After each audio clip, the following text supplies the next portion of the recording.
It was part of his MO to target young, wayward women in the sex trade.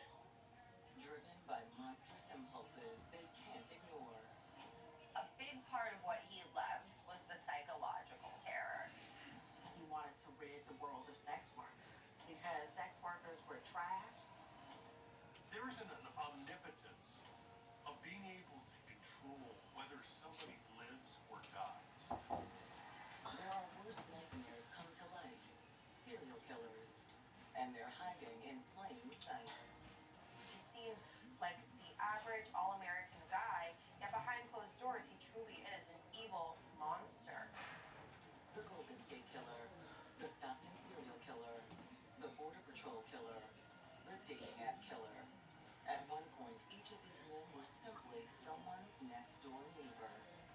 It wasn't a matter of if he was going to strike again, it was a matter of when. People were just terrified. While the tales of their psychotic killing sprees will haunt your dreams, the awe-inspiring stories of their survivors will prove that it's possible to cheat death. All of a sudden there was a knife in my throat, and he told me to not scream, or that he would push the knife all the way in. I'm obviously thinking I'm gonna die here.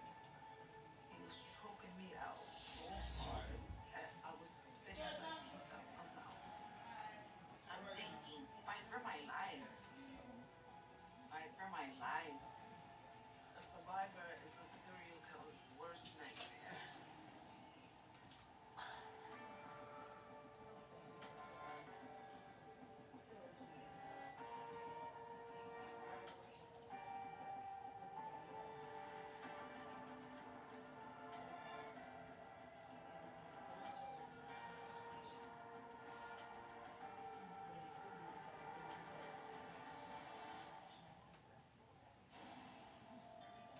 10 miles east of Sacramento lies the small town of Carmichael, California, where in 1976, 15-year-old Chris Pedretti was experiencing a classic suburban childhood. As a kid, I was into everything for a short while. I had guitar lessons, I had flute lessons. I played the piano, roller skating, gymnastics. I was curious about just about everything.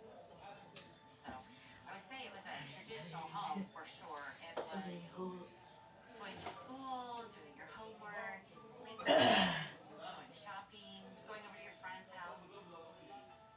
There was just no sense of danger. It was very comfortable and very, very safe.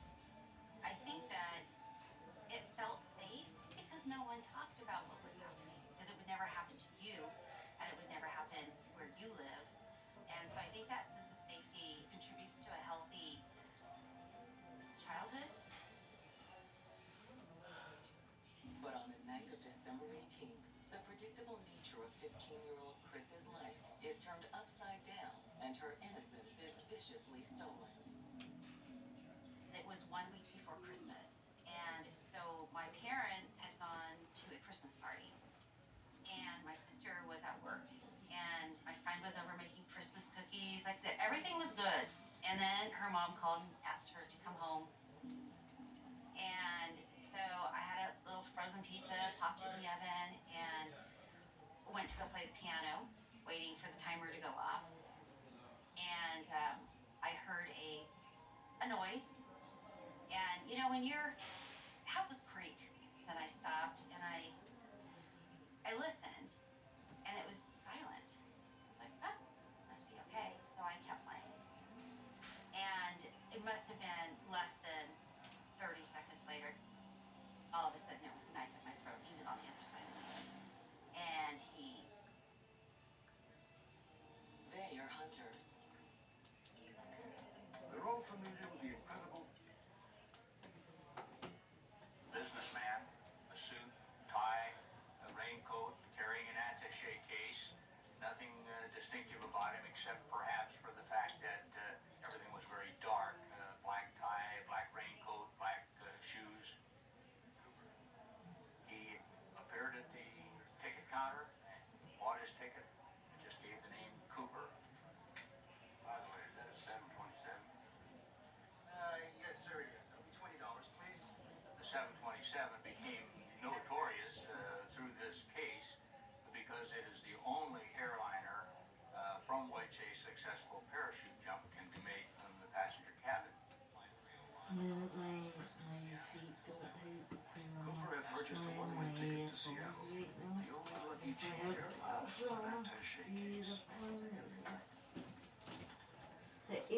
clothes I had before those ones.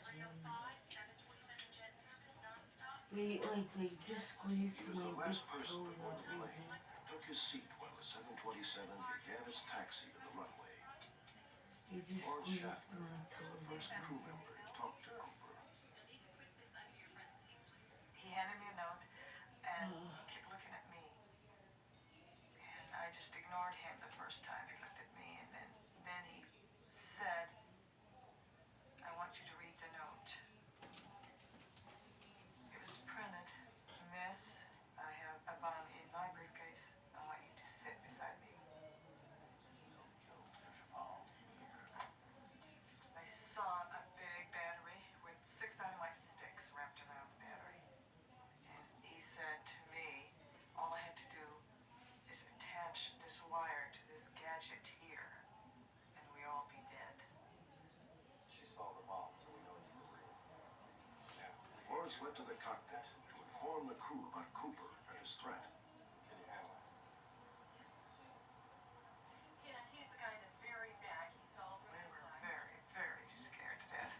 All of us were. I was thinking about dying. That's all I thought. And I was also thinking I'll never see my parents, my brothers and sisters. Scotty, we call headquarters?